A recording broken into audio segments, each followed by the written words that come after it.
Hello everyone, hope you're having a wonderful day today. Welcome to the Film Insight channel. For today's video, we're going to discuss some more restaurants featured on Gordon Ramsay's 24 Hours to Hell and Back and reveal how they are now. So, without further ado, let's get right into the content, guys. Botto's Italian Line Restaurant.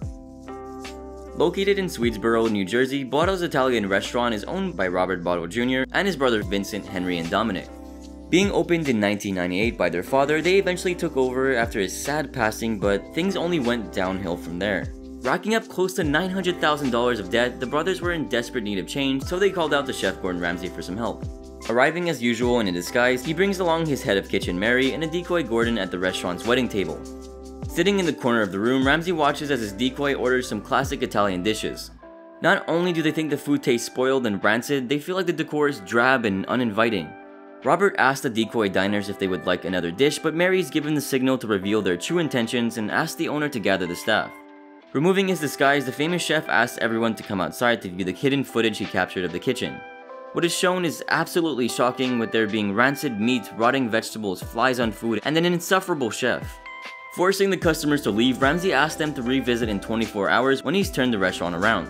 Calling in a meeting, one server expresses that he doesn't think that the front of house and kitchen have good teamwork. This causes Robert to lash out and argue with Gordon, telling him that he just doesn't know what he's doing. Their line cook Brian feels a sense of shame from the food that they put out, which results in Robert directing the blame once again, but this time to his brother Henry. Going to inspect the kitchen in person, Ramsay finds 3 trays of dried meatballs, uncovered containers, undated meat, and slimy veal. Later on, Chef Ramsay meets with Dominic, who reveals that he never goes to the restaurant since he trusts that his brothers will be able to handle it. Spending some time alone with Henry as well, he points out that the main issue is Robert's purchasing of food that ends up being spoiled due to the fact that it doesn't sell. Urging him to stand up to Robert and tell him that he wants to make more decisions, he does so, and this is when things finally began to change. Ramsay turned the drab decor into something more inviting and added new and delicious items to the menu, which the staff and customers loved. Months after the 24 Hours to Hell and Back team left, Henry is given reports that customers love the improved decor and food. Today, the restaurant is back to being a hot spot for people to visit, just like when their father was running things. Interestingly enough, Robert no longer sticks around at the restaurant and rather focuses on other tasks, which has made him really happy. While the reviews about Ramsay's changes are very mixed, they are still doing way better than before, so you have to give them credit for that. South Boulevard. Owner Jermaine opened South Boulevard, also known as Sobo, to pay tribute to his Korean mother. His restaurant fuses Korean cuisine with American food, though this hasn't brought him much success since he's $200,000 in debt. It isn't quite helped that he has no restaurant experience and that he believes simply having a good staff would help the place run itself. Jermaine certainly didn't choose wisely, since his head chef Tarsha has no restaurant experience either and doesn't know a thing about Korean food.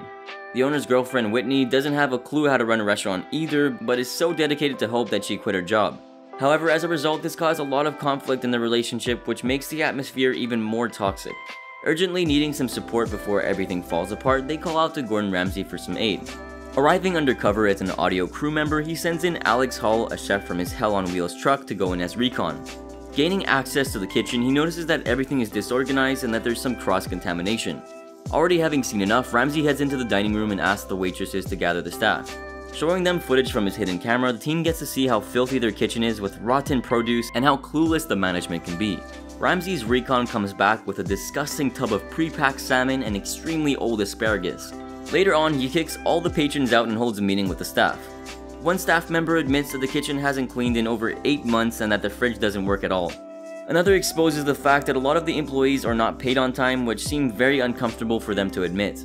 Spending some time alone with Jermaine, he shows him footage of his mother, who reveals that she would have been able to retire had it not been for the financial support she gave him for the restaurant. She tells Ramsay that her son can't cook and that they would prefer that he sell the restaurant rather than waste their money. Ready to make some changes, Ramsay adds new equipment to the kitchen, revamps the menu and decor, as well as hires a new head chef that knows what they're doing. A couple months later, after the business was reborn, Jermaine expressed being ecstatic with the new changes and fully embraced them. Seemingly, the owner and his girlfriend were much happier, especially since Whitney noticed her boyfriend was taking things more seriously. However, in February of 2020, South Boulevard officially closed down. This is for 2 specific reasons. For one, their rent was rarely paid on time, and this unpaid rent forced them to change the locks on the restaurant. They also lost their liquor license in January of the same year.